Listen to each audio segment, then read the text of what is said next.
اللہ وہی تو ہے جس نے ستونوں کے بغیر آسمان جیسا کہ تم دیکھتے ہو اتنے اونچے بنائے، پھر عرش پر جلوہ افروز ہوا اور سورج اور چاند کو کام میں لگا دیا،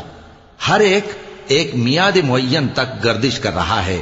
وہی دنیا کے کاموں کا انتظام کرتا ہے۔ اس طرح وہ اپنی آیتیں کھول کھول کر بیان کرتا ہے کہ تم اپنے پروردگار کے روبرو جانے کا یقین کرو۔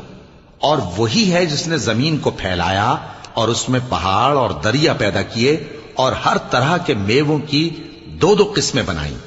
وہی رات کو دن کا لباس پہناتا ہے، غور کرنے والوں کے لیے اس میں بہت سی نشانیاں ہیں۔ اور زمین میں کئی طرح کے قطعات ہیں ایک دوسرے سے ملے ہوئے، اور انگور کے باغ اور کھیتی اور کھجور کے درخت، بعض کی بہت سی شاخیں ہیں اور بعض کی اتنی نہیں ہوتی، باوجود کہ پانی سب کو ایک ہی ملتا ہے، اور ہم بعض میووں کو بعض